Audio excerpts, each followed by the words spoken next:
చూస్ country delight, live better. ఇప్పుడే country delight యాప్ని download చేసుకోండి.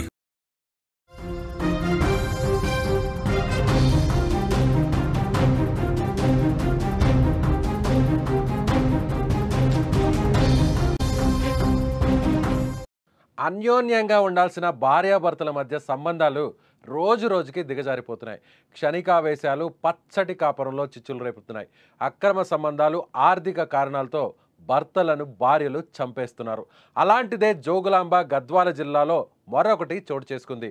భార్యాభర్తల మధ్య వచ్చిన గొడవల నేపథ్యంలో ఆవేశానికి గురైన భార్య భర్తపై మరుగుతున్న నూనెను పోసింది. తీవ్రంగా గాయపడ్డ భర్త చికిత్స పొందుతూ మృతి చెందాడు.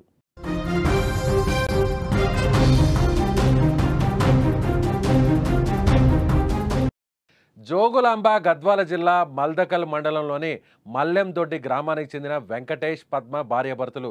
కొన్నేళ్ల కిందట వివాహమైంది. అయితే ఇటీవల వారిద్దరి మధ్య తరచూ గొడవలు జరుగుతున్నాయి.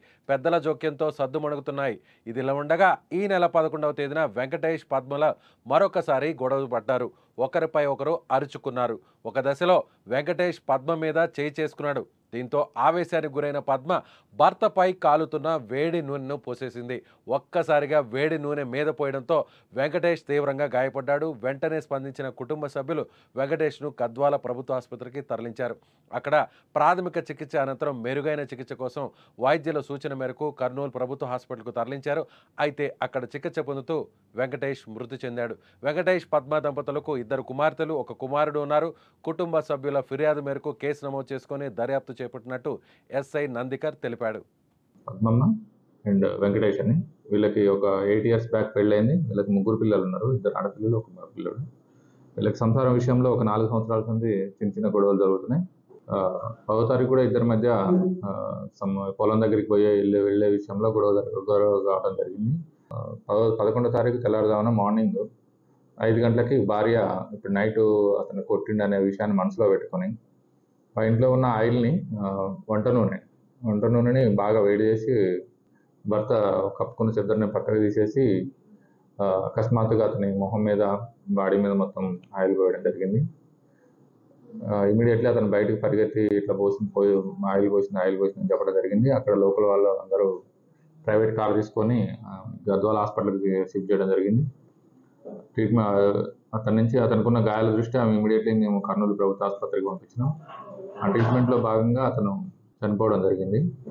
ఈ విషయంలో అంతకుముందు ఆమె కూడా యాక్సెప్ట్ చేసింది కాబట్టి 12వ తారీఖు అదే రోజు 12వ తారీఖు ఆమెని అరెస్ట్ చేసి కోర్టుకు పంపించడం జరిగింది. చిన్న కారణాలు, భార్యాభర్తల మధ్య గొడవలు జరుగుతుంటాయి. తరచూ ప్రతి కుటుంబంలోనూ ప్రతి జంట మధ్య చిన్న విభేదాలు వస్తూ ఉంటాయి. అవి మళ్ళీ సద్దుమణుగుతాయి, సమసిపోతుంటాయి.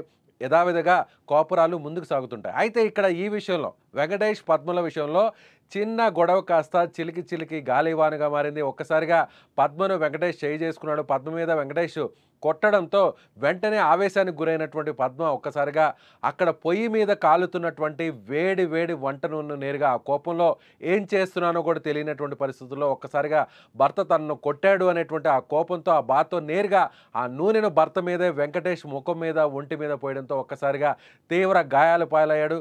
అయితే ఒక చికిత్స పొందుతూ అక్కడ ఉన్నటువంటి గద్వాల హాస్పిటల్కి తీసుకెళ్లారు. అక్కడి నుంచి నేరుగా ఇక్కడ కాదు, తీవ్ర గాయాలయ్యే ప్రాణాంతకమైనటువంటి పరిస్థితుల్లో ఉన్నారు కాబట్టి ఇక్కడి నుంచి నేరుగా మెరుగైన ట్రీట్మెంట్ కోసం పక్కనే ఉన్నటువంటి కర్నూలు హాస్పిటల్కి తీసుకువెళ్ళినటువంటి పరిస్థితి. కానీ అక్కడ చికిత్స పొందుతూ ఎట్టకేలకు వెంకటేష్ చనిపోవడం జరిగింది. అయితే ఇప్పుడు వెంకటేష్ కుటుంబ సభ్యులు, వెంకటేష్ తండ్రి ఏమంటున్నాడు ఒకసారి చూద్దాం.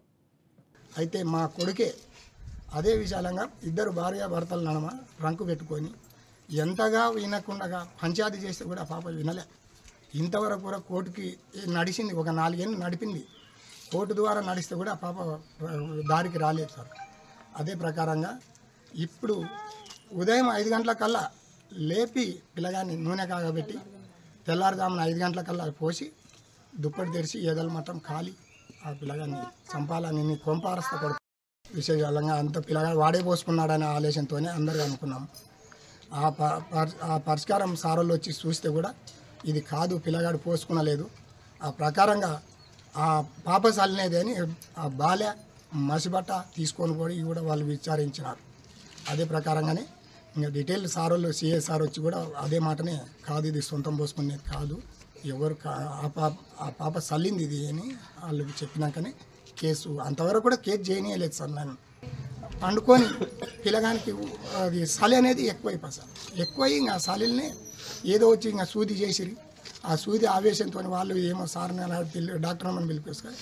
ఆ సూది చేసినాక బాబు అట్టే తగ్గుమకం వచ్చేసారు. అట్టే కులబడిపోయాను పిల్ల. నిజంగా ఆ తండ్రి చెప్తున్నటువంటి బాధ చూస్తుంటే నిజంగా ఎవరు తట్టుకోలేని పరిస్థితి. ఎందుకంటే తన కొడుకును ఏకంగా కోడలు ఈ విధంగా చంపేయడాన్ని ఊహించలేకపోతున్నాము.